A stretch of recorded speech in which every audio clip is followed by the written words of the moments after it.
Mirëmbrëma, mirë se erdhët edhe sonte në Pak nga të gjitha. Do t'jemi së bashku në këtë mbrëmje të sejntes në ekranin e radio-televizionit të Korçës.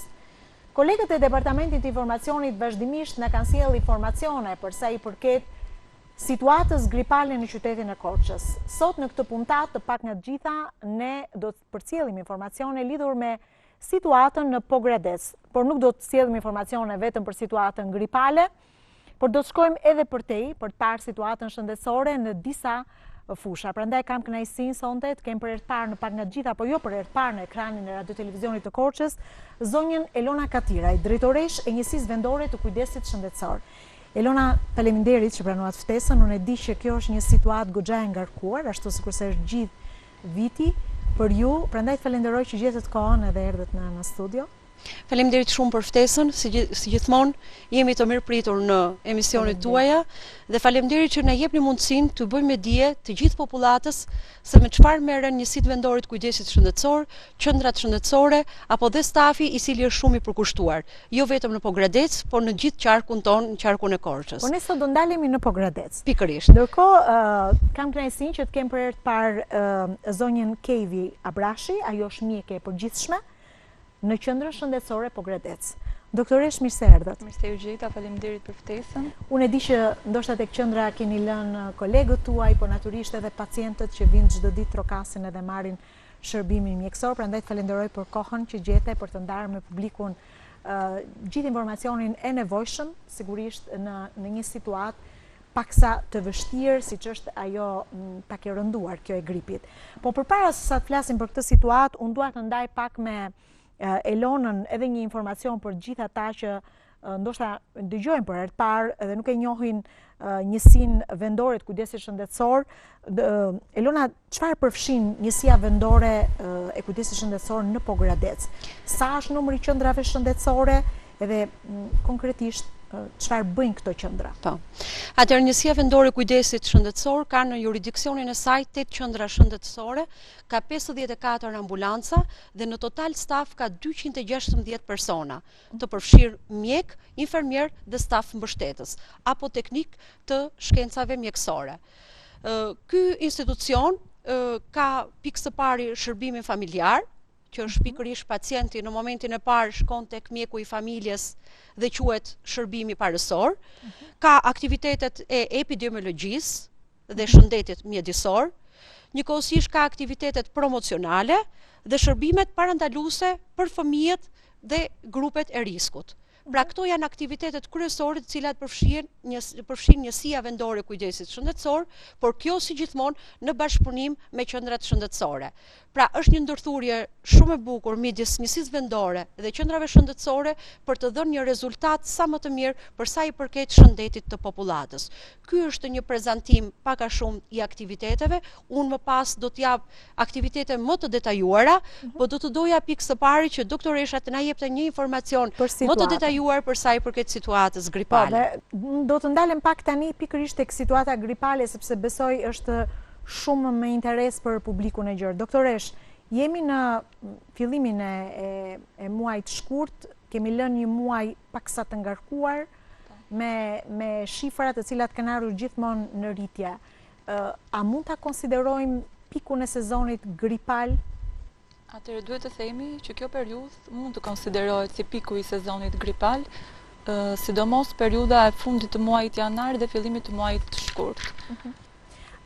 Shifrat të cilat besoj ju i dini dhe do të na i raportoni, mund të konsiderohen normale për këtë periudhë? Atëherë duke marrë parasysh dhe duke bërë krahasimin edhe me vitet e tjera të kësaj periudhe, duhet të themi që jemi në të njëjtën linjë. Domethënë janë pak a shumë ato shifra me një rritje të lehtë të konsiderueshme për sezonin ku jemi. Për sezonin.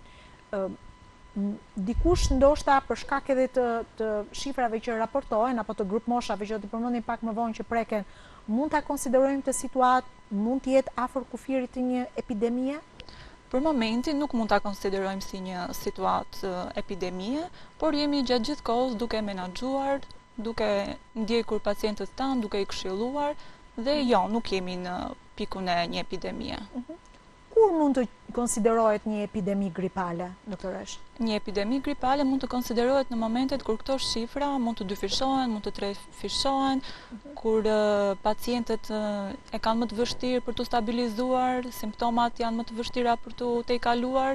Në këto raste mund të themi që, por nuk jemi akoma në këtë lloj faze. Nuk kemi. Deri tani kemi situatë të stabilizuar. Situata është e stabilizuar, pacientët ndiqen rregullisht nga mjekët e familjes të parësorit, ata vinë dhe paraqiten pranë qendrave tona, sikur edhe me simptomat më të lehta, ne gjithmonë i këshillojmë që ata të vinë të paraqiten, edhe pse gripi është një lloj virusi që kalon lehtësisht brenda 5 ditësh, por në qoftë se kemi situata më të avancuara me komplikime më të larta, ne i mirëpresim në qendrat tona për t'ju dhënë këshillat e duhura pacientëve tanë. Cilat janë grup moshat më të prekura? Tek grup moshat më të prekura mund të përmendim fëmijët nga mosha 1 deri në 14 vjeç, mund të përmendim grup moshat mbi 65 vjeç, janë të sëmurët kronik që kanë sëmundje të zemrës, mushkrive, janë personat e prekur nga diabeti dhe sidomos personat me imunitet të ulët. Këto janë pak a shumë përfshin pothuajse të gjithë grup moshat, po gjithsesi këtu ndalemi pak më shumë dhe tregojmë kujdes më të shtuar. Më të shtuar. Fakti që përmendët fëmijët, pra nga 0 deri në 14 vjeç, janë edhe një pjesë e tyre të cilat frekuentojnë dhe institucionet e arsimit para universitar, dhe natyrisht kjo e vështirëson pak situatën. Çfarë ju rekomandojnë mjekët e familjes, pikërisht prindërve që shkojnë dhe i vizitojnë fëmijët? Pra flas për këtë grup mosh. Po, prindërve ju këshillojmë gjithmonë që nëse fëmijët paraqesin simptoma si temperaturë, koll, të shtima, ruf, mirë është që këta të mos frekuentojnë ambientet e shkollave, çerdheve apo kopshteve, në mënyrë që të mos përhapet virusi. Pasi dihet që gripi është shumë ngjitës dhe mund të transmetohet shumë shpejt nga një person tek një tjetër. Pak më parë ju përmendët një harë kohor që mund të zjas deri në 5 ditë. Po. Si shkon kjo? Pra kjo situatë, fillimisht ditët e para?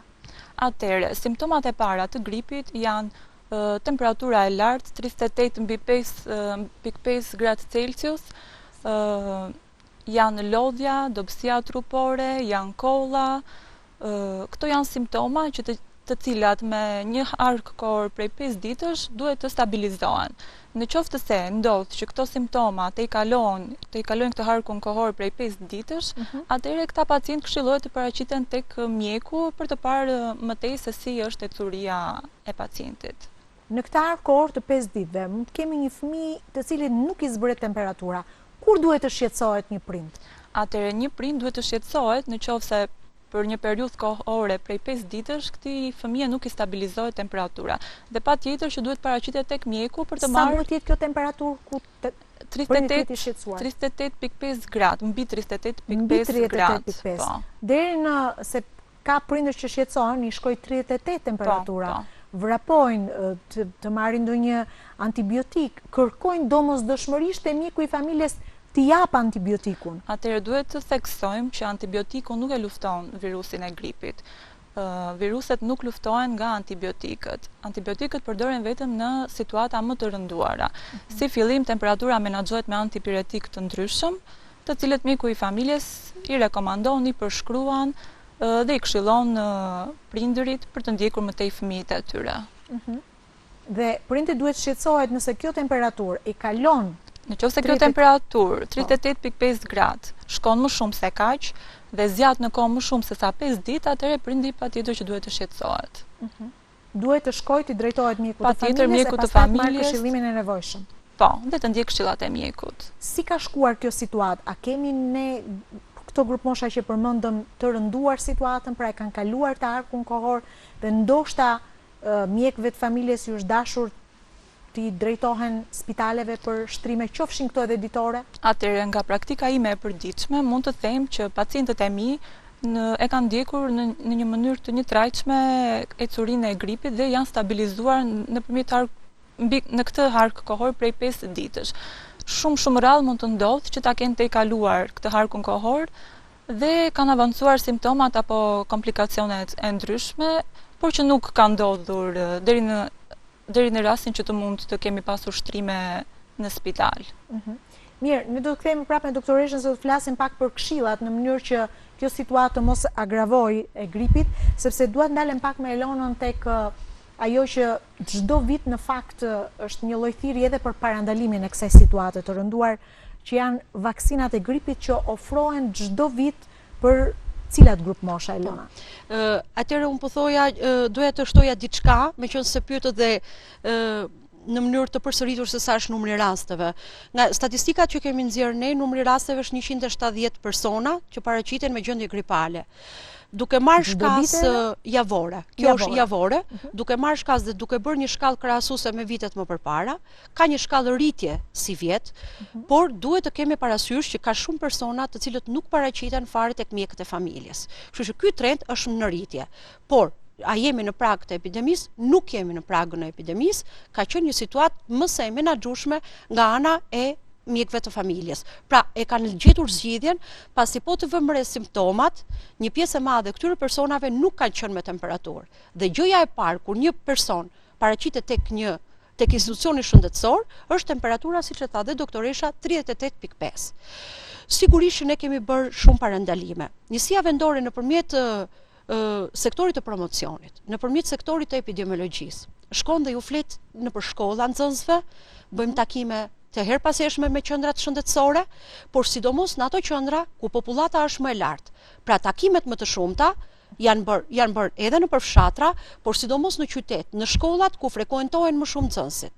Ju është thënë atyre se si duhet ajrosen klasat, duhet mbahet higjiena personale duarve, pra janë kryer tema për sa i përket se si mund të ruhemi, pjesës të ndërgjegjësimit. Por sigurisht që jemi në këto shifra, sepse edhe në fal aplikimit të vaksinës së gripit. Vaksina e gripit në Pogradec ka arritur në 100% realizim, vetëm në shkurt vetëm në janar janë bërë kryer 177 vaksina të gripit dhe vetëm në javën e parë të shkurtit kemi 26 vaksina të gripit. Pra siç e shikojmë, vaksina e gripit vjen gjatë shtatorit, po kemi një rritje në kohë, që shumë njerëz më përpara nuk e aplikonin pas muajit janar, duke qenë se mendonin që gripi ka qenë në ikje, do ikje sepse është fundi, nuk është më ngjitës. Njerëzit janë ndërgjegjësuar dhe jemi pikërisht në këto shifra dhe nuk jemi në një epidemi dhe për më keq në një pandemi, pasi njerëzit janë ndërgjegjësuar për ta parandaluar.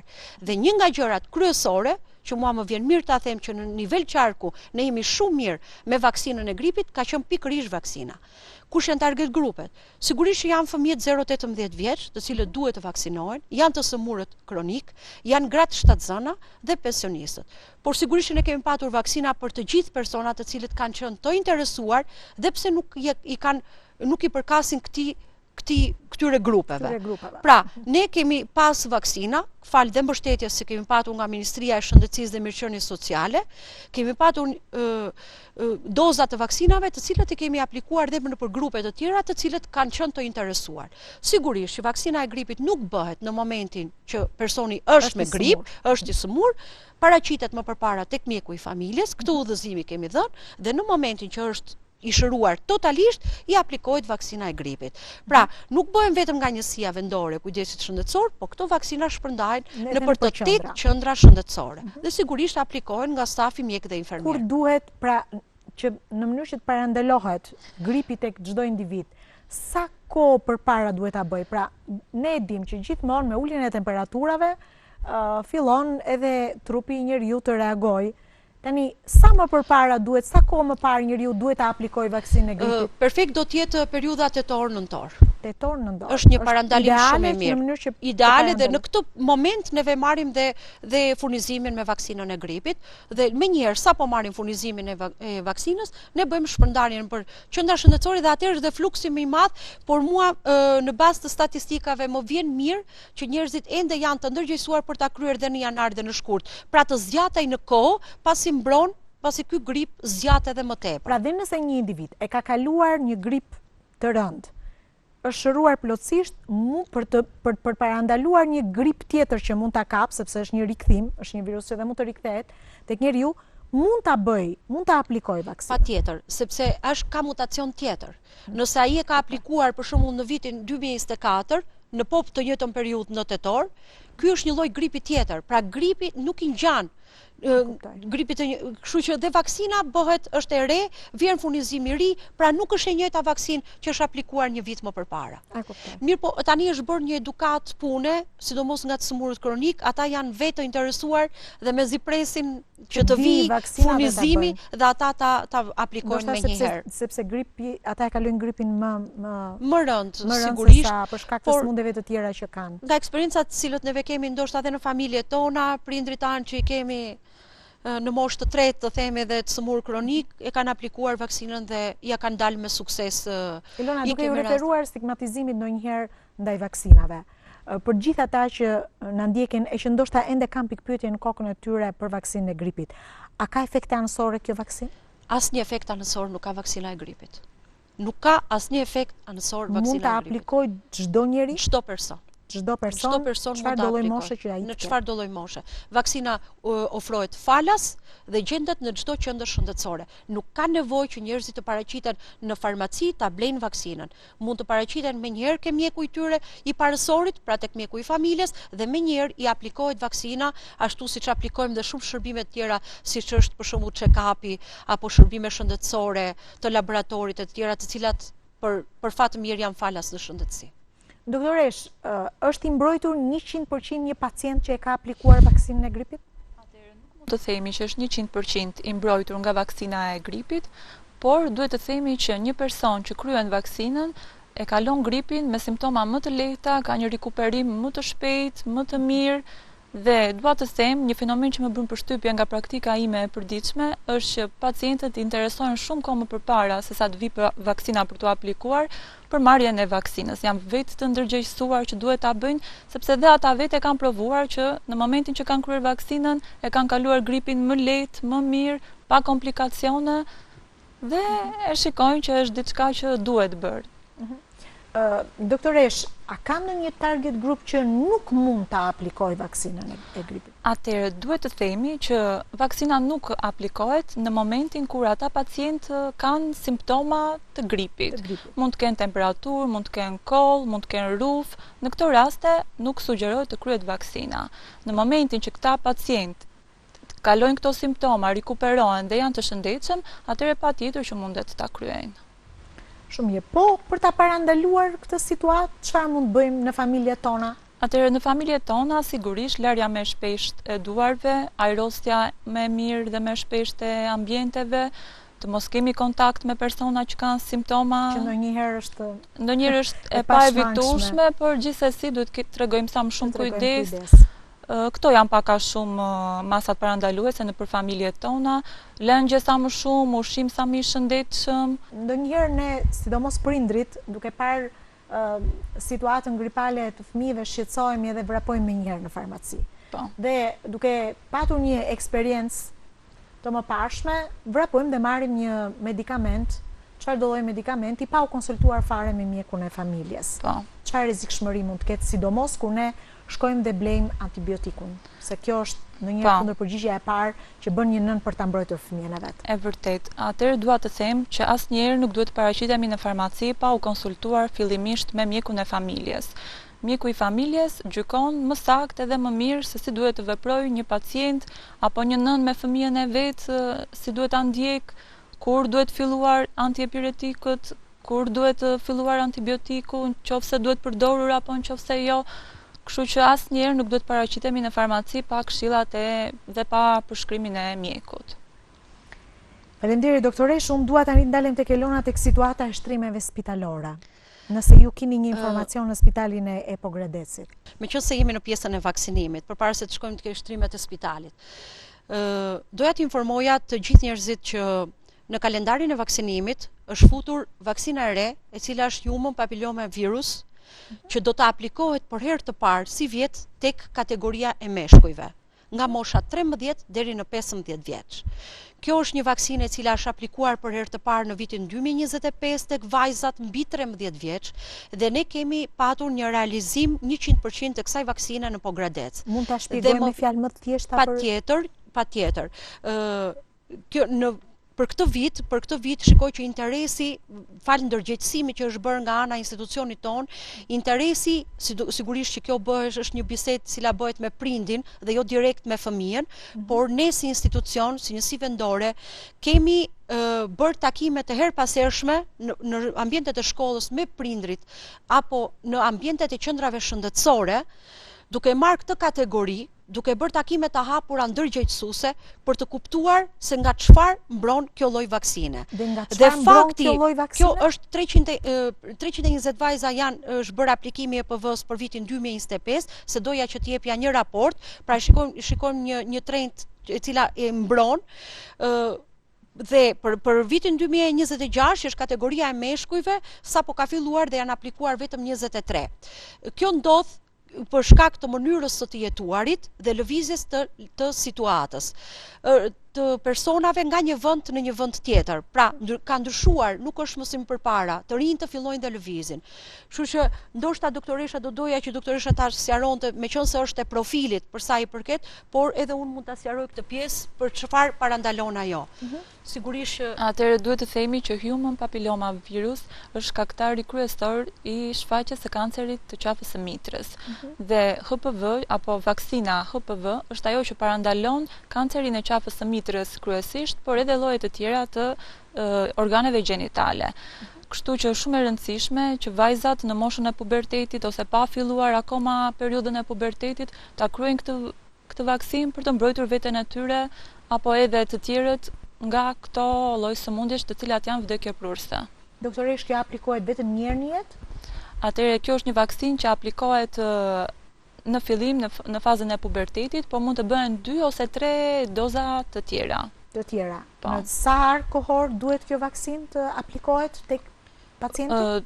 Mirë është që të kalojnë vite dhe rrjedhimisht mund ta aplikojnë, nuk është se ka problem. Kjo është realizuar në një numër të konsiderueshëm vajzash në vitin e kaluar. 320 vajza që ishte vaksina për herë të parë, pra nuk ishte aplikuar. Vajzat nga mbi moshën 13 vjeç dhe çunat nga 13 deri në 15 vjeç. Pra në këtë periudhë mund të bëjnë aplikimin. Por doja të thoja që njerëzit duke u ndërgjegjësuar, duke parë këto benefite të cilat sjell kjo lloj vaksine, e shikoj që dhe dëshira e tyre e njëjta gjë si problemet e vajza kanë dhe çunat, që mund të jenë probleme të kancerit të anusit apo të problemeve të penisit apo të gojës, siç dhe të thash më përpara që mënyra e të jetuarit ka ndryshuar, lëvizja demografike e njerëzve, të gjitha këto ndikojnë, prandaj dhe kjo lloj vaksine doja ta theksoja sot në emision, është shumë e rëndësishme dhe shumë e domosdoshme për t'u aplikuar. Ju bëj thirrje të gjithë prindërve,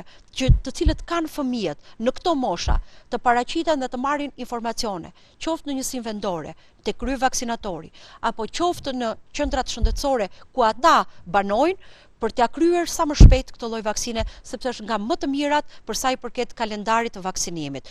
Mbi të gjitha është një vaksinë e cila është e detyrueshme. Pra është futur në kalendar, siç është MMR-ja, të detyruar, siç është MMR-ja apo dhe të gjitha llojet e vaksinave që mbrojnë fëmijët qysh sa lindin, që në moshë të vogël. Sepse duhet bëjmë një krahasim, vaksina e gripit nuk është e detyrueshme. Do dhe e bën.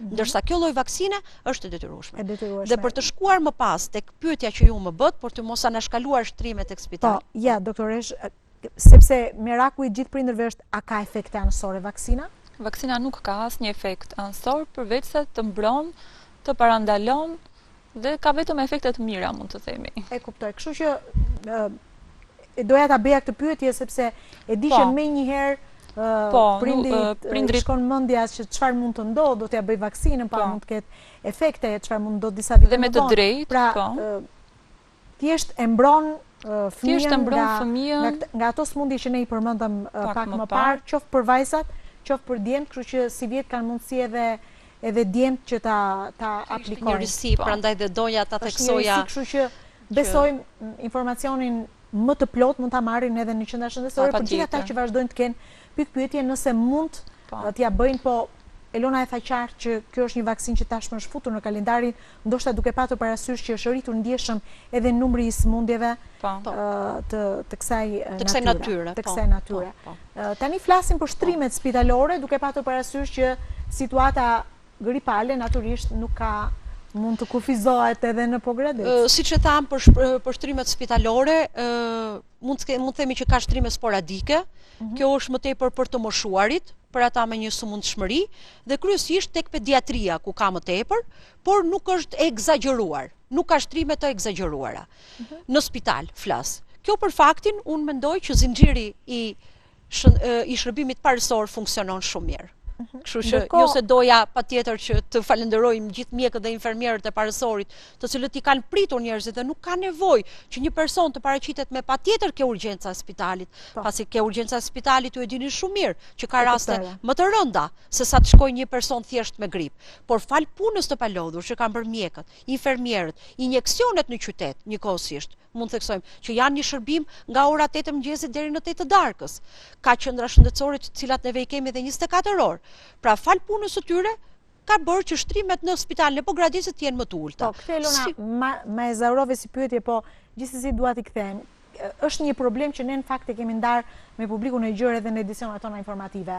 Mjekë të cilët me të drejtë edhe për shkak të fluksit të madh tek urgjenca i bëjnë thirrje vazhdimisht prindërve që hapi i parë që ata duhet të ndërmarrin është të shkojnë tek mjeku i familjes. Shumë e drejtë. Kjo është, pra ata duhet të trokasin aty dhe duke patur parasysh që dhe orari tashmë është i zgjatur në qendra shëndetësore, pastaj ti drejtohen. Pse ndodh kjo? Që është mund të themi prindrit trokasin me njëherë tek urgjenca. Kjo për shkak të frikës që ndjejnë prindrit për shëndetin e fëmijës së tyre. Domethënë ata mendojnë që nëse do paraqiten në urgjencë do marrin një shërbim më të shpejtë apo më të mirë, por që kjo nuk është e vërtetë, pasi mjekët e familjes janë gjithmonë aty për t'i pritur si fëmijët, ashtu edhe të sëmurët kronik, të gjitha llojet e grup moshave, jemi gjithmonë aty për të dhënë ndihmën tonë, këshillat tona. Elona, po në pediatri kemi një situatë të rënduar të shtrimit? E thash, domethënë që ka patur fëmijë të shtruar në pediatri, pra kryesisht pediatria ka patur shtrime, por jo në mënyrë të egzageruar. Pra ky ka qenë informacionin të cilën kemi marrë nga Spitali Pogradecit, pasigurisht që Spitali Pogradecit ka tjetër drejtues, po informacioni që ne kemi marrë është që nuk kanë qenë shtrime të egzageruara. Pra në këtë periudhë dimërore është më së zakonshme që të ketë kaq shtrime sa që ka në pediatri. Janë menaxhuar më së miri, sigurisht edhe me suportin e mjekëve të parësorit, pasi dhe një pjesë e tyre kryen urgjenca pranë spitalit bashkiak të Pogradecit. Pra ne jemi në një suport shumë të mirë me njëri tjetrin, spitali me qendrat shëndetësore, kjo gjithmonë në funksion dhe në shërbim të njerëzve. Sigurisht që unë bashkohem me atë që ju thatë, që një pjesë e madhe njerëzve paraqiten direkt dhe ne jemi munduar që ta heqim këtë mendësi.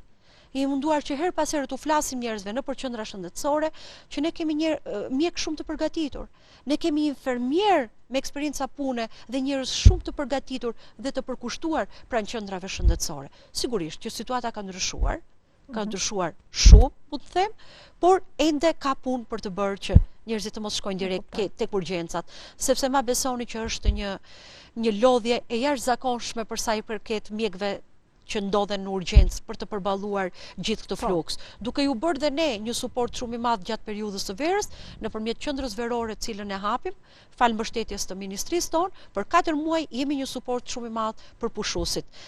Vinë 2 mjek dhe 2 infermier. Sepse është një qytet në cilët frekuentohet nga turistët. Sezonit të verës nga turistët. Ndërkohë, Elona, them pak tek njësitë administrative. Sigurisht që ju keni në menaxhime, në kontroll edhe njësitë administrative. Çfarë ndodh aty nëse ka situata kur mjeku ti duhet të shkojë në 2-3 njësi administrative? Apo tashmë janë të stabilizuar numri i mjekëve në njësitë administrative? Me thënë vërtetën, në momentin që flasim, ne kemi vakanca të mjekëve dhe jo vetëm, kemi edhe të infermierëve. Mënyrat e punësimit ju e dini që janë nëpërmjet portalit Mjek për Shqipërinë dhe Infermier për Shqipërinë, por nuk kemi situata të cilat na kanë rëshitur dhe kanë dalë jashtë kontrolli. Sigurisht që kemi njësinë, për shembull, marr rastin njësinë administrative të Proptishtit, ku një mjek mbulon gjithë zonën, por unë them që çdo gjë është me dëshirë. Nëse një mjek ka dëshirë, ajo është vërtet e talentuar, është një mjek e cila e ka dëshirën për të punuar dhe ja ka dalë më së miri, sigurisht të thash me suportin e stafeve mbështetëse që janë infermierët. Ne presim nga portali radhës që të vinë infermier dhe me sa kanë ardhur njerëz në zyrë, po kuptoj që ka një grupi mjekësh të cilët do të vinë shumë shpejt dhe shpresojmë që të kapim këto vakanca. Janë mjekë të rinj të cilët presin që të punësohen që të punësohen pranë qendrave shëndetësore, por është dhe një fenomen të cilat dua ta theksoj. Ka një trend që mjekët e rinj duan menjëherë të fillojnë specializimin. Do ju bëja një thirrje të gjithë mjekëve të vinë të aprovojnë sistemin parësor. Do mësojnë shumë. Së pari do mësojnë kontaktin me njerëzit, të cilët nuk e kanë, sepse kanë kryer 5 vite shkollë, vetëm thjesht kanë studiuar dhe nuk e kanë akoma atë kontaktin. Pra, mjeku i familjes nuk është thjesht një mbushësh recetash, apo një mbushësh i referimit për tek mjek specialist. Ka shumë gjëra më tepër për të mësuar pranë qendrave shëndetësore. Ju bëj thirrje që të paktën një vit ata mund të kryen shërbimin pranë qendrave shëndetësore. Është një eksperiencë shumë e mirë që ata që do t'i shërbejnë më vonë pastaj edhe në punën e tyre. Patjetër. Kështu që njësitë administrative, po jo vetëm të qendra shëndetësore në Progredec, janë të hapura tashmë që të mirëpresin mjekët e rinj, të cilët mund të kenë aplikuar në portalin për mjekët. Mjek për Shqipëri. Për mjekët. Tani një punë tjetër që natyrisht është një detyrë e qendrave shëndetësore, është edhe vizitat në shtëpi. Po. Aplikohen këto? Po. Ne jemi në një projekt të ri për sa i përket vizitave në familje, që quhet projekti KSHB-s, që është kontrolli shëndetësor në banesë. Është një projekt i ri i cili është futur gjatë 2025-s. Është një projekt në vazhdimësi, ku të gjithë mjekët dhe infermierët e qendrave shëndetësore kanë marrë trajnimet përkatëse. Mund të themi që ka dalë me sukses. Target grupi personave janë të sëmurët të cilët janë të paralizuar, nuk lëvizin dot, dhe ata të sëmurët të cilët janë në gjendje akute. Pra, ju shkohet në banesë. Sigurisht që ky fenomen ka qenë edhe më përpara, por tani ka një fokus më të madh nga ana e Ministrisë dhe Institutit të Shëndetit Publik, ku janë suportuar të gjithë mjekët dhe infermierët ekzistues të cilët neve kemi, për të shkuar nëpërmjet një databesi të gjithë të sëmurëve kronik, që janë në gjendje të pamundur totalisht për ta marrë shërbimin brenda qendrave shëndetësore. Deri tani ka ecur mirë, ka patur një farë vështirësie në fillim, pasi u desh që infermierët dhe mjekët të linin punën dhe të shkonin në banesë, po sigurisht kanë ardhur disa mjete shtesë për të dhënë shërbimin në banesë dhe është një projekt i cili po ecën shumë mirë. Kjo survejohet sigurisht nga njësia vendore, por gjithë punën e bëjnë mjekët dhe infermierët e zonave. Ka një feedback pozitiv, e shoh që nga hera në herë, por mendoj që ka akoma gjëra të cilat mund të përmirësohen për sa i përket infrastrukturës. Pasi dhe vetë infermierët e kanë të pamundur, sepse shtëpitë në përfshatra ju e dini, po Gradeci ka një teren të thyer malor dhe për sa i përket largësisë. Por gjithsesi kemi pas dhe referime pranë qendrave këtu në Korçë, si për shembull marr rastin për Mary Potter, ku janë vërtet raste akute, domethënë që duhen ndjekur. Ne kemi biseduar edhe me doktoreshën atje për të suportuar maksimalisht në mënyrë që njerëzit të mos jenë të papërfaqësuar.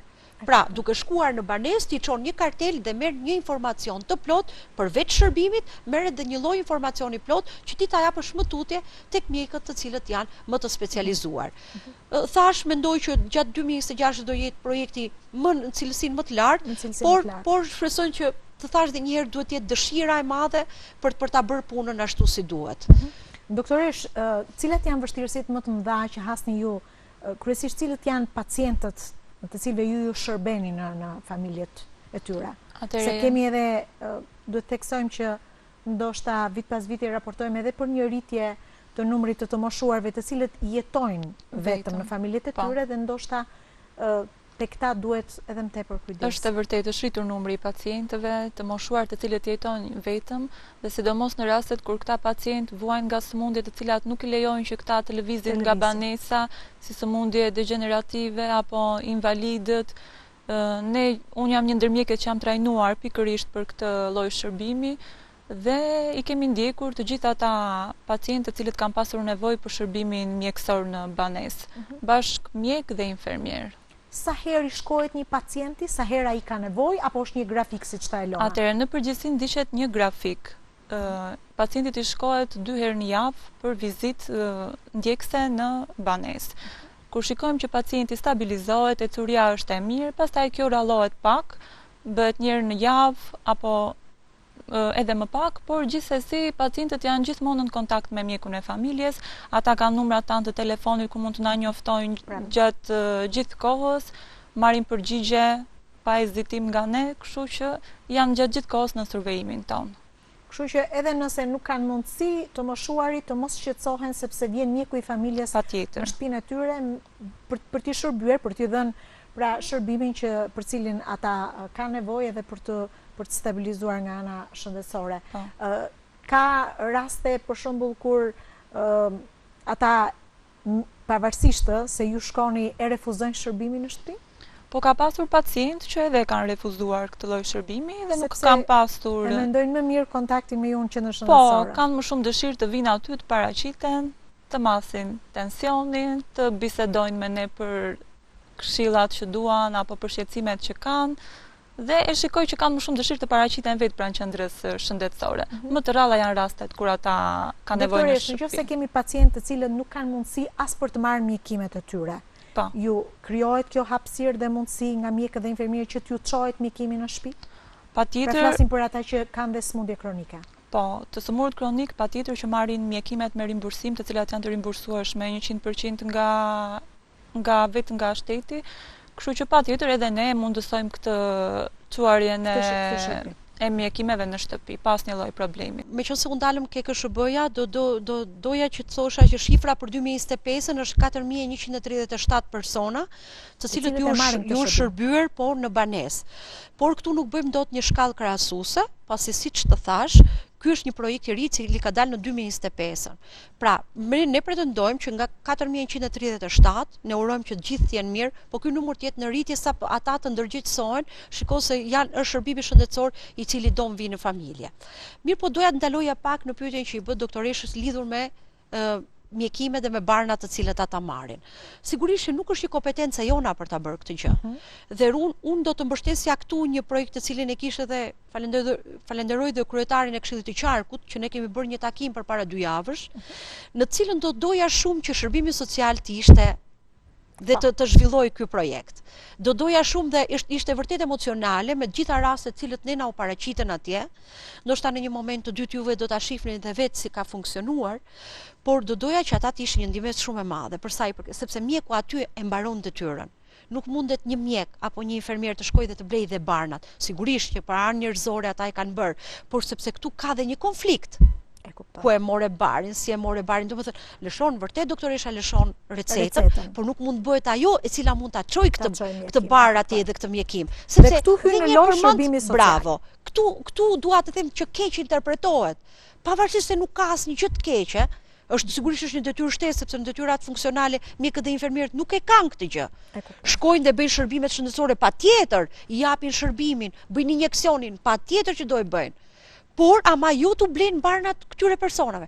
Kështu që për ata të cilët quhen persona të vetmuar, që normalisht këtu duhet futen dhe bashkit e gjitha rrethave, duhet që të ketë një shërbim social të specializuar, i cili mund të bëjë dhe një prej detyrave që kanë ata, përveç komunikimit anës sociale, sepse quhen të vetmuar, mund të bëjnë dhe blerjen e barnave të medikamenteve të cilët ata kanë nevojë. Kështu që tua kërkojmë këto mjekëve dhe infermierë, për mua është e tepërt. Sigurisht që ne do t'i suportojmë dhe do e bëjmë, po një ndërthurje me shërbimin social do t'ishte perfekt për t'i shërbyer ashtu siç duhet personave, sidomos personat të vetmuar që i kanë fëmijë të larguar kryesisht në Evropë dhe nuk kanë mundësi për të lëvizur diku tjetër.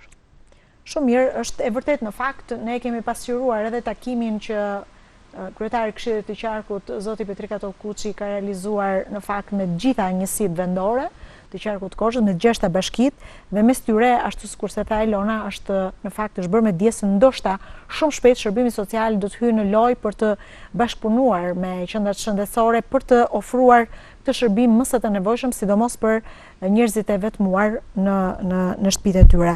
Tani duhet ndalem në një moment të dytë, është një tjetër shërbim që ofrohet, sidomos për fëmijët e arsimit parauniversitar, për shërbimin stomatologjik. Pra, në fakt ne vazhdimisht kemi parë në shkollat tona mjek të cilët shkojnë dhe bëjnë këto kontrollet periodike. Vazhdon të ofrohet si shërbim në njësinë tuaj edhe çfarë konstatohet kryesisht? Patjetër. Ne jemi në vazhdimësi të projektit të KSHB-s, jemi në vazhdimësi shumë vite përpara dhe të depistimit të dhëmbëve tek fëmijët. Sigurisht që ky është një punë e jashtëzakonshme, e cila sot që flasim nga shtatori deri sot kemi kryer 1925 depistime. Është një gjë e cila është parandaluese për fëmijët. Fëmia ndjet i motivuar kur shkon një stomatolog atje dhe jemi të mirëpritur nga institucionet arsimore dhe këtë duhet ta themi. Pra, përveç temave të ndryshme të cilat ne zhvillojmë atje, për sa i përket higjienës së gojës, si të mirëmbajmë gojën, një nga gjërat kryesore është pikërisht depistimi. Fakti që kemi shifra kaq të larta do të thotë që ata janë ne jemi të mirë pritur nëpër shkolla në mënyrë që ne të parandalojmë një prishje të dhëmbit apo një informacion. Shumë prej fëmijëve nuk e kanë informacionin që në klasat 7-8 bëhet silanimi i dhëmbëve. Pra mbrojtja. Kështu që përveç informacionit, ne ata i orientojmë nëse një person, një fëmijë ka nevojë për mjekim të mëtejshëm, duke ndjekur në stomatolog tjetër, i japim orientimin ke prindit, ose i orientojmë pranë njësisë vendore, ku ne kemi 2 kabinete shërbime falas për të gjithë fëmijët nga 0 në 18 vjeç. Pastaj është zgjedhja e prindit apo e fëmijës për të zgjedhur se ku do të shkojë ata marrë këtë shërbim. Ne kemi filluar kryesisht nga zonat e thella, nga fshatrat, për të parë dhe ata një përfaqësim, sepse ande dhe shërbimi stomatologjik nuk është, pra sigurisht që duhet vime patjetër nga njësia vendore, dhe shikojmë që kemi rezultat, shumë fëmijë na paraqiten pranë njësisë vendore për të marrë shërbimet bazë, por njëkohësisht lajmërojmë dhe pjesën e prindërve për të bërë dhe ata për të ndjekur në mjekës specialist më tutje. Sigurisht është për të disat në vitë radhazi dhe mendoj që është një nga projektet më të suksesshme. Ne operojmë me 5 mjek stomatolog, ku ka bërë një ndarje të tillë, 3 janë në terren, bashkë me 2 infermierët të cilat i shoqërojnë për mbushjen e kartelave, gjithçka është e hedhur online. Pra, nëse do na duhet një informacion si e kemi patur në vitin 2022 për X nxënës, ne kemi të gjithë të pasqyruar online, dhe 2 të tjerë të cilët të merren me urgjenca dhe terapinë. Sigurisht, në 2 kabinetet që ndoshta ju në një ditë mund vini dhe t'i shihni, të cilat janë model për sa i përket njësisë vendore, jepet shërbimi për urgjencën dhe terapinë. Ndërkohë, tani unë dua të ndalem në një tjetër punë e bërë nga njësia vendore që ju drejtoni, që vjen ndoshta për herë të parë, dita them, po duhet të ndalem pak, bëhet fjalë për depistimin e syve. Tek fëmijët kemi parasysh që sot fëmijët tani kemi në kontakt të vazhdueshëm me teknologjinë dhe ndoshta është një nga arsyet që sot ne hasim një numër në rritje të fëmijëve të cilët përdorin syze, qoftë për afër apo për larg. Ne nuk duhet të flasim për shkaqet se këtë i takon mjekut specialist, okulistit, por duam të flasim për shërbimin që ofrohet ndoshta edhe për të parandaluar më tej smundje që kanë të bëjnë me syt. Edhe ky, siç thash, është një nga projektet që ndiqet nga njësia vendore e kujdesit shëndetësor. Sigurisht që ne nuk marrim rolin e një specialisti mjeku okulist, por ne bëjmë ndërgjegjësim dhe kontrollet bazë. Sigurisht që stafi i njësisë vendore është i përfaqësuar nga mjek të familjes. Po mjeku i familjes mund bëj një kontroll, Elona? Patjetër, kanë marrë specializimin, trajnimin e duhur. Kanë marrë trajnimin e duhur dhe sot që flasim janë rastet nga shtatori. Deri sot janë 1665 fëmijë të depistuar për sa i përket vizusit të syve. A mund t'japim një informacion që në këta 1000 e më tepër raste si është situata? 110 janë çuar për mjekim të mëtejshëm tek mjekët specialist. Pra, kjo është e bukura që unë dua ta theksoj. Sigurisht duhet të them gjë e parë është një që bëhet të klasat teke. Ky është orientimi që është dhënë nga ministria. Pra që do thotë në klasat e para, treta, pesta, shtata. Nuk kemi filluar me klasat çifte. Pra jemi ende në klasat teke. Kjo është zgjedhje që është bërë nga ana e ministrisë. Dhe ne vazhdojmë derisa është projekt i ri, sigurisht. Edhe ky është futur në 2025-ën dhe duke parë përparimin se si ecet në klasat teke, sigurisht që do bëhen dhe ato çifte. Do vazhdojë edhe me klasat çifte. Po, nuk është çështja se janë të ndara, por filloj me teket, pra nuk përjashtohen. Absolutisht, nuk kemi një përjashtim, por është në fazën e parë. Po, duam të shikojmë një vazhdimsi, si ecën fëmia. Pra, dua të them që ne ndjekim rastin. Pra ne nuk shkojmë të bëjmë një depistim të thjesht dhe pam këto gjëra. Jo, ne këto raste i ndjekim. Shkojmë për herë të dytë bashkë me mjekun dhe mbajmë statistika që në këtë klasë që ne vajtëm, pam një fëmijë që ishte me probleme. Ju si qendër shëndetësore duhet ta ndiqni rastin. Si do ta ndiqni? Nëpërmjet prindit. Do t'i thoni prindit që fëmia jo, sepse kemi hasur në situata ku ka refuzime. Ka refuzime, pse fëmia juve na thoni që fëmia do syza. Pra jemi ende në 2026 dhe themi që ka persona që kanë akoma fobi të vendosin syza ke fëmijët. Pra mundohemi që të flasim me mjekët e qendrave që ata janë më afër. Pra, ata janë më afër me mjekët aty, t'i bindim prindrit të parët dhe prindrit t'i bind fëmijën, sepse ata janë shumë të vegjël. Normalisht duhet me patjetër që të udhëhiqen nga prindi, për t'i çuar më pas nëse ka probleme tek mjekët, specialistë në këtë rast janë okulist. Sigurisht që dhe vitin e parë neve kishim të orientuar drejt mjekëve specialistë që janë okulistët, por është një gjë shumë e mirë dhe shumë parandaluese. Ma beso, është një gjë shumë parandaluese. Besoj që është një nga projektet më të bukura që ka nxjerrë Ministria, depistimi i dhëmbëve dhe i vizusit syve. E kuptoj. Po ndërkohë, doktoresh, unë kam parasysh që të gjithë fëmijët përpara se sa të hyjnë në klasën e parë, duhet e kanë të paktën në dijenin time të detyrueshme që të bëjnë një vizitë tek okulisti. Po, kjo është diçka shumë e mirë edhe për fëmijët, edhe për prindit që t'jenë më të qetë për ecurinë e fëmijës në klasat e para. Mirë është që të kryhet ky lloj ekzaminimi apo një lloj konsulte me mjekun specialist. Dhe ata dorëzojnë bashkë me dokumentacionin tjetër kur regjistrojnë fëmijën në klasën e parë bashkë dhe vizitën tek okulisti. Çfarë ka ndodhur nga ky projekt? Ju keni vënë re që pavarësisht se fëmia mund mos ketë patur probleme në momentin që është regjistruar, kemi një rritje të ndjeshme, cila është grup mosha që është prekur më shumë nga këto sëmundjet e syve. Kur flas sëmundjet e syve, këtë e di okulisti, po flasim për fëmijë që mendojnë mjekët kanë nevojë për syze. Tani unë për statistika nuk mund të flas sepse nuk jam pjesë e kësaj lloji nismeje, por duhet thënë që fëmijët sa më shpejt, domethënë sa më të vegjël të jenë në kapjen e këtyre problemeve, aq më mirë është ecuria e tyre apo parandalimi i problemeve të vizusit apo të syve. Duke patur parasysh që ata janë në kontakt të vazhdueshëm me teknologjinë, me tabletat, me telefonat, me kompjuterat, kështu që nga ajo që ju bisedoni se keni kontaktin e parë të drejt për drejt me prindin, kemi ndërgjegjësim të prindërve? Me gjithë shqetësimin që ngriti Elona, që kemi dhe prindër që refuzojnë, që kundërshtojnë. Nga praktika ime mund të them që prindrit janë goxha të ndërgjegjësuar, sidomos për sa i përket vizusit, sepse janë shumë të interesuar për ecurinë e fëmijës së tyre në mësim, sa të aftë janë për të kapur mësimin apo edhe për të parë. Kështu që shikoj një ndërgjegjësim të prindërve. Mund ta themi të njëjtën gjë edhe për problematikën që ata mund të kenë me dhëmbët? Po patjetër, besoj se të gjithë prindërit janë të ndërgjegjshëm, janë të interesuar për shëndetin e fëmijës, kështu që çfarëdo lloj problematike që të jetë, ata janë të interesuar për ecurinë sa më të mirë të fëmijës së tyre. Dhe ajo që është shumë e rëndësishme është që kemi ofrim falas, ashtu sikurse mund të bëjë zgjedhjen prindi që mund ta çojë fëmijën qoftë tek një okulist privat apo tek një institucion publik. Në një problematik tjetër që sërish ka qenë është risi, të paktën Elona mund të ma konfirmoj, bëhet fjalë për një tjetër problematik që e hasim kryesisht tek të vegjëlit. Problemi është si do ta zbulojmë herët, që bëhet fjalë për skoliozën. Në fakt, vazhdimisht edhe në edicionet tona informative, është ngritur shqetësimi që fëmijët vjetre një problematik që ndoshta vitet e kaluara nuk është parë.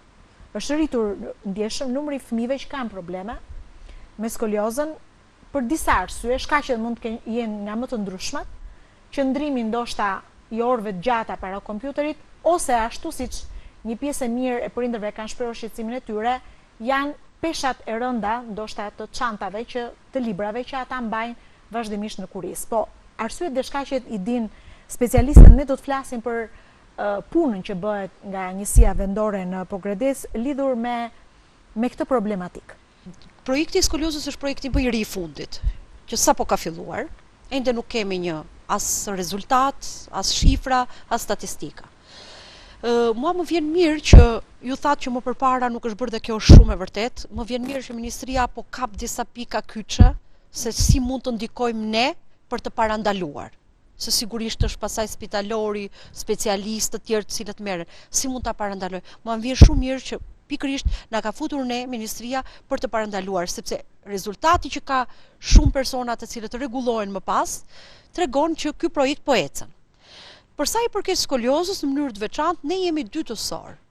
Të themi, është Ministria e Arsimit e para, pra ju është lënë një detyrë mësuesve të fizikulturës dhe ne të edukimit fizik, po, dhe ne më pas të japim vetëm raportet.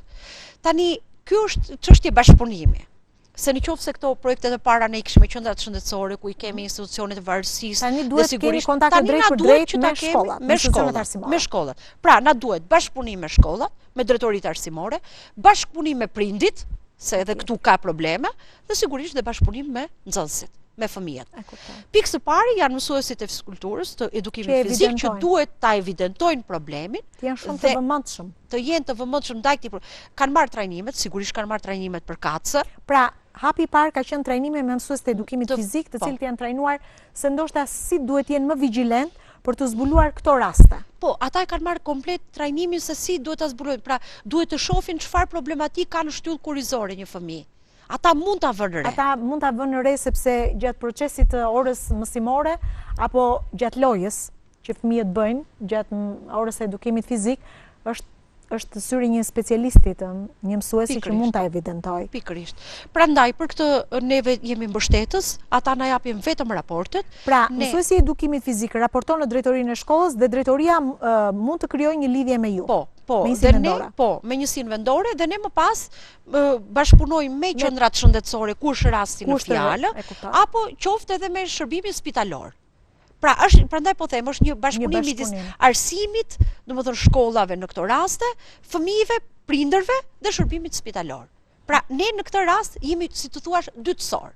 Po, jemi gjithmonë mikpritës në këtë kuptim, për të pritur raste edhe pastaj për t'i ndarë me prindin. Edhe fakti që çdo statistikë kërkohet nga ne, na bën që sigurisht jemi të papërjashtuar nga kjo gjë dhe jemi shtys që ata t'i bëjnë sa më mirë. Sigurisht ne jemi shtysa kryesore. Kërkimi informacionit nga ana juaj sigurisht do nxjisë edhe mësuesit të jenë më vigjilent. Pikërisht, këtë doja të thoja. Unë shpresoj vërtet që kemi një ndërgjegjësim edhe të kemi hallka të cilat do të vjojnë. Po, besoj që po, do të kemi një bashkëpunim shumë të mirë, sepse dhe dëshira atyre duhet jetë e madhe që t'i paraprim një sëmundshmërie siç është skolioza që rëndom e vëmë re që rastet janë në rritje. Janë në rritje, për fat të keq, kemi prindër të cilët bashkë me fëmijën i drejtohen fizioterapistëve për të marrë shërbim, kështu që në mënyrë që situatat mos rëndohet, duhet një bashkëpunim i mirë që nga institucionet arsimore. Të shpresojmë që meqense jemi në hapat e para të këtij projekti, çdo gjë të shkojë mirë, por besoj që qendrat shëndetësore janë të përgatitura për të mirëpritur çfarë do lloj rasti, edhe për ta drejtuar në destinacion, atje ku duhet. Tani sigurisht që e përmendëm pak me doktoreshën që duhet jemi të kujdesshëm në situatat gripale. I kthehem përsëri sepse ju dhat këshilla të vlefshme, po në kushte shtëpia, përveç ajrosjes që tham, përveç konsumimit të frutave, ndonjëherë me ose pa dashje, ne duke konsumuar ujin mund të jetë një nga arsyet konsumimi i ujit me problematika. E di pse dua të ndalem këtu edhe dua të marr informacion dhe nga Ilona po dhe nga ju, sepse ne kemi pasur raste të paraqitur edhe në edicionet informative kur shpesh herë banorë të zonave të ndryshme ankohen duke thënë që uji, pra ata konstatojnë diçka tek uji i pishëm, ku nuk shkon dhe i drejtohen sigurisht pastaj njësive vendore apo laboratorëve të cilët merren me analizën e ujit të pishëm. Është uji i pishëm një nga arsyet që mund të rëndoj pak situatën gripale? Patjetër, një ujë i pishëm i kontaminuar, patjetër që ndikon në çdo lloj problematike të organizmit, jo vetëm gjatë situatës gripale. Kështu që patjetër që uji i pishëm duhet të jetë sa më i pastër, sa më i mirë, sa më cilësor. Si mundet ta konstatojë një banore, hapim çezme në mëngjes, mbushim gotën me ujë dhe nuk është se jemi kaq të kujdesshëm për të parë diçka. Këtu ndrym njësia vendore. Sigurisht një banor nuk mund ta kuptojë këtë gjë, por ka institucione, siç është njësia vendore, të cilët monitoron ujin e pishëm çdo ditë në 12 pika kryesore, që janë edhe në qytet, po përfshin dhe një pjesë të fshatrave, siç është pjesa e njësisë administrative të Buçimasit. Sigurisht që atje ka ujësillsa të mirëfillt, monitorimi bëhet në 2 laboratorë shumë të rëndësishëm, që është bakterologjik për të parë përqindjen e E. colit dhe fiziko-kimik për të parë përqindjen e klorit. Ujin po Gradec, ju e dini që është bërë një investim shumë i madh para shumë vitesh, asnjëherë nuk ka dalë ndotur, nuk ka probleme me ujin e pishëm, po Gradeci, dhe sigurisht këtu ku ka ujësillsa, por ne bëjmë dhe një monitorim të ujit në përfshatra edhe atje ku nuk ka ujësillsa. Pra duke nisur nga kaptazhi, nga depoja dhe nga pikat fundore. Në këtë raste na duhet që të shikojmë në 3 vende për të parë se si është uji i pishëm. Se sigurisht popullatën nuk e ka vetëm qyteti, por një pjesë të madhe të popullatës është dhe në përfshatra. Kështu që unë i siguroj të gjithë banorët për pyetjen që bën, që uji i pishëm në Pogradec është i pishëm, është brenda të gjitha parametrave, pa përmbajtje E. coli dhe nuk ka nevojë që një person të bëjë një analizë individuale të shtëpisë së vet. Pasi këto 12 pika të cilat monitorohen çdo ditë, analizohen, e shpërndajnë ujë në për gjitha lagjet tona, në për të gjitha shtëpit tona. Pra uji është i kontrolluar. Kështu që është një detyrë funksionale, është një sektor i tërë i cili merret vetëm me ujin e pishëm. Vetëm me ujin e pishëm. Vetëm me ujin, duke përfshirë inxhinier, teknik të shkencave, infermier, çdo njeri shkon dhe monitoron ujin e pishëm. Sigurisht është e vërtetë Elona që ka një zinxhir që funksionon, që mirë funksionon, se në të kundërt do patjetër që do evidentoheshin probleme. Po përsa i përket ujrave sipërfaqësore, sepse kemi parasysh që sidomos në njësitë vendore, në zonat rurale, kemi edhe kafshët të cilat shkojnë dhe konsumojnë ujë, në për lumej, në për burime, nuk e di. Duhet të theksojmë pikë së pari që një person nuk duhet të niset që pash një burim dhe të konsumoj ujin. Kjo është mesazhi i parë. Burimet nuk janë të kontrolluara. Pra aty nuk ka ujësjellës. Aty nuk uji vjen direkt nga mali. Pra ti nuk është më ajo idea, siç i rritur në përpara, shiko të shkojmë ke burimi se vjen direkt nga mali. Pra nuk filtrohet uji, nuk mund të konsumohet. Kështu që ju bëj thirrje gjithë personave, ju shikojnë një burim dhe shkojnë dhe konsumojnë ujin. Konsumimi i ujit do të bëhet vetëm në çezmat e shtëpisë së tyre, në lokale atje ku është i kontrolluar nga vetë ujësjellsi, se ne nuk e monitorojmë vetëm ne, e monitoron dhe ujësjellsi ujin e pishëm. Pra jemi 2 institucione. Burimet nuk janë në administrimin e askujt për të kontrolluar? Jo, burimet janë të lira, janë ujëra të lira. Pra janë ujëra të cilat mund të quhen sipërfaqësore, por mund të jenë të pastër, po mund të jenë dhe me përqindje E. coli. E. coli i ujërave sipërfaqësor është minimumi 1000. Po me E. coli 1000 nuk konsumohet një ujë. Sigurisht që unë mund të marr burimet veçanta dhe të kem ta agrin këtu dhe të them shiko se ky në këtë burim pihet apo nuk pihet. Por e mira është të mos konsumohet në përburime. Ujërat sipërfaqësor janë ujërat e lumejve dhe ujërat e liçenit. Ju e dini që ne jemi në një qytet cilën kemi liçenin e Ohrit, her pas here, por sidomos në mënyrë të shtuar gjatë periudhës së verës, ne bëjmë monitorimin e ujit të liçenit. Sigurisht unë garantoj gjithë pushuesve që e kemi bërë disa herë, dhe gjatë dimrit e kemi bërë, ne sapo bëm dhe lumin e Vërdovës, si ujëra sipërfaqësor, dhe lumin e Buçimasit. Pra her pas here ne bëjmë dhe është brenda parametrave të ujërave sipërfaqësor. Ka dalë për shembull 1050 ose 1100 jemi brenda parametrave. Se të thashë minimumi i ujërave sipërfaqësor është 1000. Tani nëse ka mbetje të tjera, të themi mbetje të kasapove për shembull, apo të bidonave, apo sigurisht që E. coli del më i lartë, por nëse kjo punë bëhet nga ana e bashkisë, pastrohet lumi, dhe është vetëm thjesht për shkak të rreshjeve dhe përmbytjeve që mund të ndodhin si rëndom, ndodhen si vjet, atëherë është brenda parametrave të ujërave sipërfaqësor. Ndërsa liçeni është shumë mirë edhe e marr në 0, 50, 100 dhe 200 metër thellësi. Pra e rëndësishme është që ato monitorohen në një harë kohort caktuar, sipas një grafiku të caktuar. Kështu që nuk përbën asnjë lloj risku edhe për kafshët të cilat pa diskutim duke kullotur mund të konsumojnë këto ujëra. Tani dua ndalim në një moment tjetër. Ne gjithë e dimë që muaji tetor është etiketuar si muaji roz, ndërkohë që pak ditë më parë, një ditë e caktuar ka qenë ajo që kujton edhe një herë gjithë ata persona të cilët vuajnë nga kanceri ose kanë kaluar këtë sëmundje ose bashkëjetojnë me këtë sëmundje.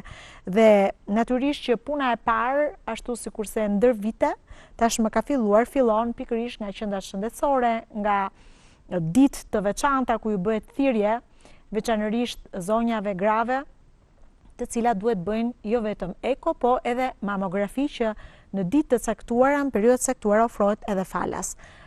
Si është situata tek njësia juaj? A ka një ndërgjegjësim të grave? Megjithëse e kemi theksuar, ka një rritje, po të shojmë tani në Pogradec. Patjetër që ka ndërgjegjësim dhe ka shumë ndërgjegjësim, por ne në Pogradec kemi një veçanti që nuk kemi një aparat të mamografisë pranë Spitalit Bashkiak. Këtë e kam thënë në të gjitha intervistat e mia, unë do doja dhe jam fokusuar her pas here që të realizohet kjo gjë nga ana e ministrisë, por sigurisht ata nuk na kanë lënë pa suport. Sa herë kemi kërkuar makinën lëvizëse të mamografisë, na i kanë paraqitur pranë njësisë vendore, dhe unë mund të them që për vitin 2025 kanë marrë vizitat 110 gra, sigurisht mbi moshën 45 vjeç, dhe 13 prej tyre janë paraqitur pranë mjekut specialist. Siç e shikoni, raporti nuk është dhe fort i vogël. Ne nuk e dim se çfarë më pas ato patën ke mjekët specialist, por sigurisht që ajo është ndërgjegjësimi. Gjëja e parë është makina e mamografisë. Është shumë e rëndësishme. Sigurisht që ka dhe mënyra të tjera siç është vetë kontrolli. Pra kur një grua shkon dhe bën dushin, mund të vetë kontrollohet, mund të shkoj tek një mjek, siç është mjeku i parësorit, dhe të bëj atë vizitën e parë, të bëj ekografin, që ne e kemi normalisht në Pogradec, të bëj mamografin, dhe më pas ka mënyra të tjera siç është elastografia. Pra, unë do doja ndërgjegjësimi shumë i lartë, pasi ku e shef këtë, do thoni ju. E shohim ke kërkesat. Në qoftë se para 10 viteve ju shkonim në shtëpi dhe ju luteshim, ka ardhur makina lëvizëse, hajde ju lutem bëni një vizitë, tani i kemi ato të cilat na duan që të vinë për të bërë kontrolle. Tani jemi munduar që ta marrim 2 herë, 3 herë, por ki parasysh është gjithë Shqipëria, dhe por kjo nuk është vetëm e vetmja mundësi. Këtu doja të theksoja që këtë mund më mbështesi dhe doktoresha, ku ne kemi dhënë mundësi nëpërmjet sistemit të referimit që të vinë dhe ta kryejnë në Korçë. Edhe në Korçë. Pra, ndaj, dhe unë suport më të madh për makinën lëvizëse ju kam dhënë grave të fshatit, të cilat nuk e kanë patur mundësinë që të vinë dhe të paraqiten në Korçë. Kjo për shkak të financave të tyre, për shkak të infrastrukturës së tyre. Dhe unë jam munduar që kur vjen makina lëvizëse, t'ja u siguroj vetë transportin, për t'i marrë gratë për të kryer vizitën brenda ditës. Pra, i kam dhënë një suport shumë të lartë grave të fshatit. Ndërsa gratë e qytetit, sigurisht që kanë marrë shërbimin kush ka pas nevojë, por nëpërmjet të mjekëve të familjes mund të ndërgjegjësohen për të bërë një vizitë pranë Spitalit Rajonal të Korçës, sepse këtu ka një pajisje shumë të mirë për të kryer këtë lloj vizita. Ndërkohë, doktoresh, në qendrën shëndetësore, nëse e krahasojmë me një vit më parë, kemi rritje të grave të prekura nga kanceri, kryesisht nga kanceri i gjirit, po sigurisht kemi edhe gratë të cilat mund të preken dhe në pjesë të tjera të trupit nga kanceri, se gjithmonë flasim për kancerin e gjirit që është rritur ndjeshëm numri, po kjo nuk do të thotë që parandalimi është arma më e mirë kundër këtij kanceri, prandaj gjithmonë i këshillojmë gratë që të kryejnë mamografin, të kryejnë një eko gjiri. Ashtu siç e tha dhe drejtoresha, ne i kemi referuar edhe në Spitalin e Korçës, sa herë që ato shikojnë ose kanë dëshirën për të kryer mamografin, jo vetëm në rastet kur kanë një simptom, por edhe kur thjesht kanë dëshirën për ta kryer këtë lloj ekzaminimi, pasi është një ekzaminim shumë i vlefshëm për parandalimin e kancerit të gjirit. Doktoresh, shpeshherë mjekët specialist ngren alarmin, të themi, për uljen e moshës të vajzave që preken nga kanceri i gjirit. Kemi pasur raste në Pogradec me moshat vogla?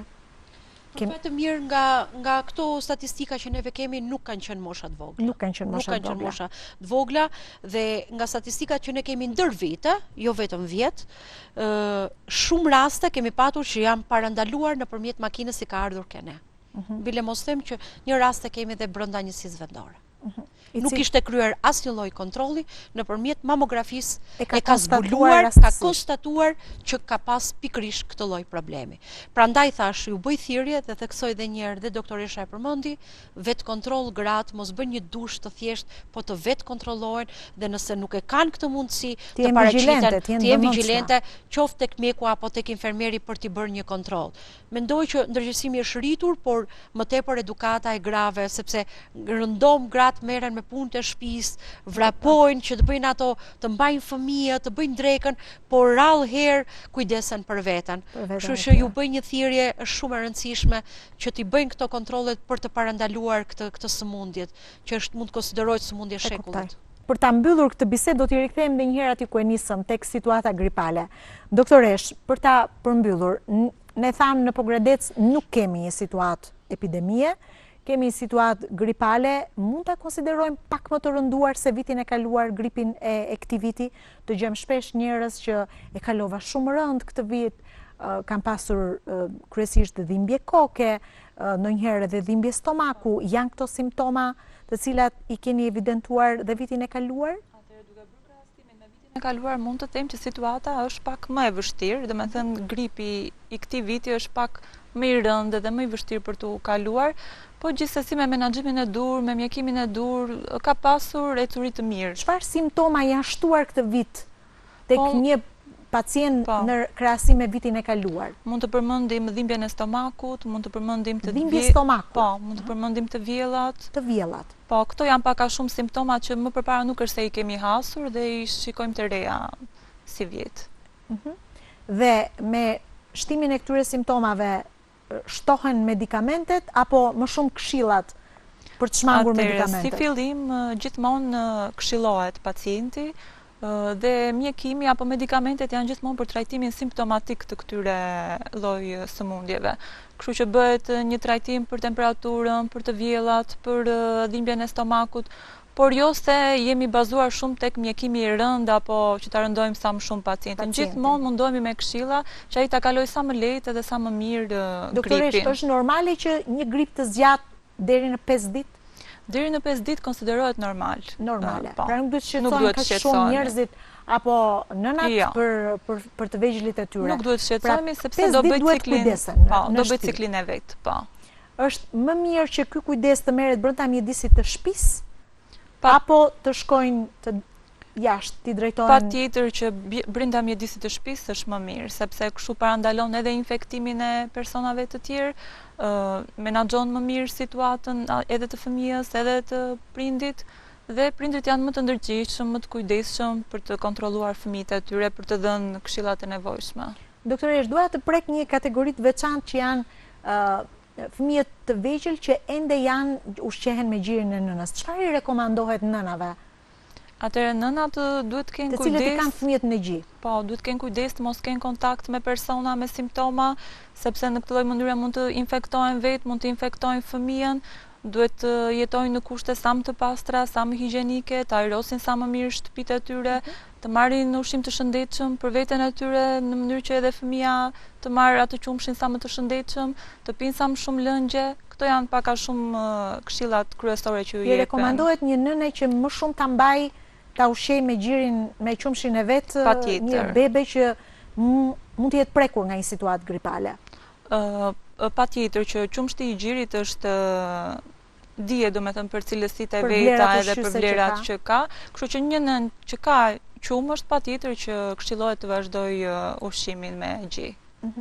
Ndërsa ashtu sikurse e tham dhe pak më përpara me Elonën, është mirë që të gjithë ata fëmijë të cilët janë prekur nga kjo situatë gripale, më mirë të qëndrojnë në mjediset e shtëpisë, sepse pastaj fakti që shkojnë dhe frekuentojnë kopshtet, çerdhet apo edhe shkollat do të rrisë ndjeshëm numrin e të prekurve.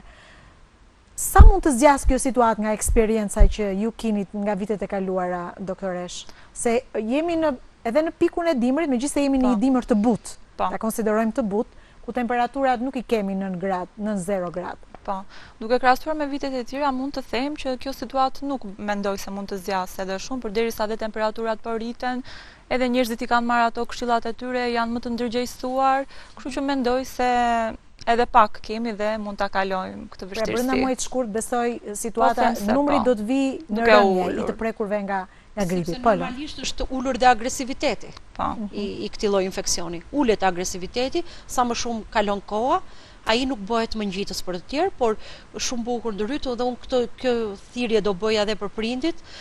Prindit nxitojnë që të shkojnë në punë dhe harrojnë që fëmia me grip nuk mund të çohet dhe të infektojë dhe të tjerë.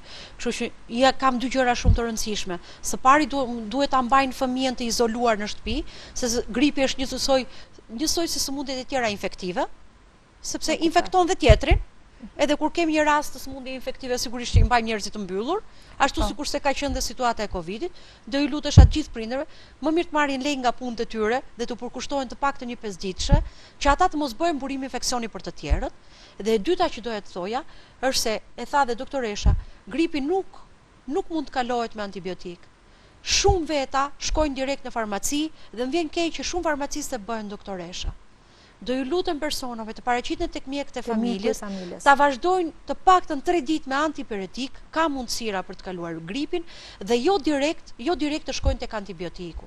Ne i referojmë dhe vendeve këtu që kemi në Evropë, apo qoftë edhe në Amerikën e Largët, ku shkon paraqitesh tek mjeku dhe përsëri sa je me temperaturë, akoma ai nuk ta ka dhënë antibiotikun. Sigurisht edhe ata e dinë si kanë situatat, por sa më pak antibiotik të marrë trupi njeriut, aq më mirë është sepse ulet shumë rezistenca e trupit. Dhe pastaj ideale do të jetë nëse vaksinohemi. Vaksina e gripit është pastaj një zgjidhje shumë e mirë për gjitha grup moshat, e theksuam dhe pak më përpara që nuk ka efekte anësore, mund ta aplikoj kushdo, edhe nëse prekemi nga gripi, duket që e kalojmë shumë herë më lehtë se sa ata që janë të pavaksinuar, kështu që edhe kjo është një mënyrë shumë e mirë. Lora, të falenderoj shumë për prezencën, sparje edhe pastaj për gjithë informacionin që përsollëm, në fakt jo vetëm për banorët e bashkisë së Pogradecit, për njësitë administrative të kësaj bashkie, po pse jo, edhe për gjithë ata që ndjekin ekranin ton. Falenderoj doktoreshën që gjetët kohën për të na u bashkuar e për të ndarë me ne këto informacione shumë të rëndësishme. E nisëm për të folur për situatën gripale, por ishte shumë e rëndësishme të ndanim edhe punën që në fakt bëhet në këtë njësi vendore, në Pogradec, edhe sigurisht ju urojmë shumë suksese. Shumë faleminderit dhe juve për ftesën, jemi të hapur sa herë të kemi biseda të tilla, pse jo të merret një informacion për gjithë qarkun, ku një prej qyteteve më të rëndësishme është edhe Pogradeci pa diskutim. Mirë, faleminderit Elona, ju urojmë suksese, faleminderit doktor Eshkevi. Mirë, ne do të ndajemi edhe për sot, kemi folur sot për shëndetin, e kemi nisur me situatën gripale në njësinë vendore të kujdesit shëndetësor në Pogradec, por nuk kemi folur vetëm për situatën gripale, por edhe për sëmundjet e tjera dhe për punën që bëhet në këtë njësi vendore. Ju falenderoj që edhe sot zgjodhët ekranin ton, do të rishemi sigurisht të njëjtën e ardhshme në mbrëmje gjithmonë orën 20:30. Natën e mirë.